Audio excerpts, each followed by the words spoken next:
fie whaafelo i atu i lene fo i tae au malo le soifua manuia, alo mai o tala la Radio Samoa.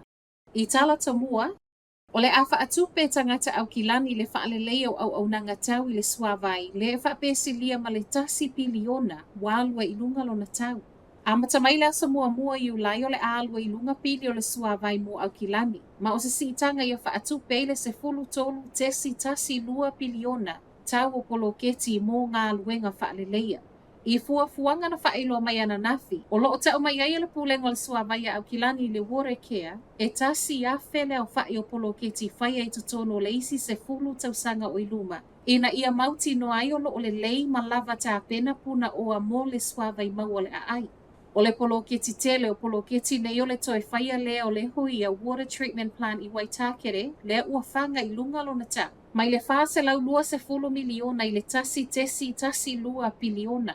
Fai mai ele pulengo le suawai, e matua i mo o mia ma e tā ua le wha le lei o le no fuanga le nei Waitakere, ma o nisi fo i o ngā paipatuai mai le a feiva se lau, wa tatau na toi wha fau. O lo longa ma le alu i lunga o le tau o le soifuanga, o le whaapongai leo le alu i lunga o le tau o polo keti a le pulengo le suawai au kilani wa iai nei, whaatusa i tau sa iai le lua afe se fulu ma le valu. To e saule isi talo le whaopopo isi tangata vaea le Tertiary Education Commission, fuanga nei u fufola mai ma o le a foina wha i loa i le au whainga luenga na nafi. O le au wha i leo lo iai e wha pe luas fulma le lua tangata whainga luenga o le au. O le luas fulma le lua u whailo mai e ese mai lea i le luas fulma le valu na vaea ia a perila o le tausanga tā alwai. A whaia tau nuu le vaea fo ua whailo mai o le a whaasau mai e le se fulu lua miliona mai le paketi al komisi.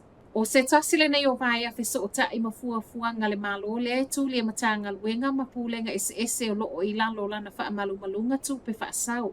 Ma e o mai le taimi nei. Walata i le se fulu wafe tangata ngā lulu e vaea talu mai ona tūla i mai le whai ngā malo lo o iai. Whaasolo nei whaatala noanga le valu komisi malana o whai ngā luenga pei ona matama iai le asona na fi wha moe. E maua le wha ai unga le vaea le nei e le i uma le masino mei.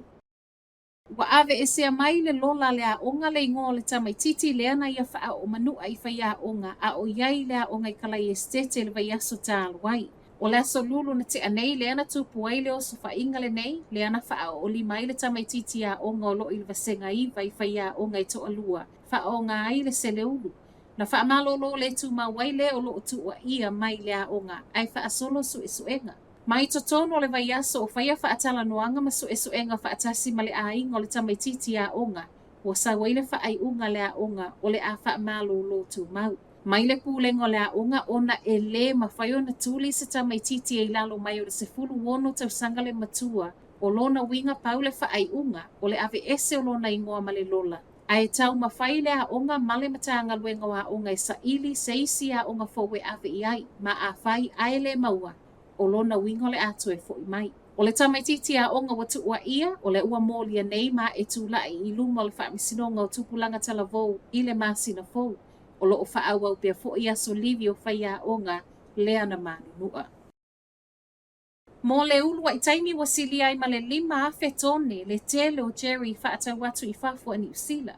Mo le mau o le summer fruit NZ o se matahati a tele lea mo le Jerry, ma o le ulua i taimi fo i lea ua oai i lea maa walunga mai le silia, mai le wha afe lua se lautone sa iai le lua afe sfulu fitu i le lua afe sfulu valu, wha apele tolu afe valu se lautone i le tausanga whaato a umatu.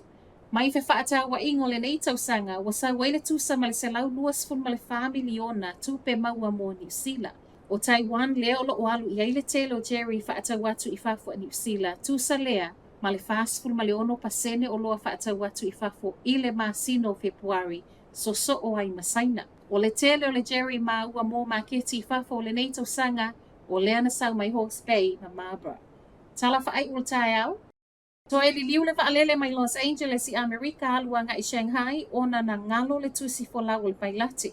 Whai ngā malanga le nei ale United Airlines na ave le lua se lau 5 sfulma le fitu le pasese, a e se fulu tolu le au whai ngā luenga i le aso to na i tā aluai. Peita ai lua i tu la talu na alu le whai ngā malanga, ma ua pasia fo i leo le Pacific Ocean, ai whaato a mana tua le pailate, ua ngalolo na tusi fo lau. Na sui ai ma le pailate e whaawa wina le whai ngā malanga, ma o lea fo ina ma ua vouchers mō mea ai le pasese.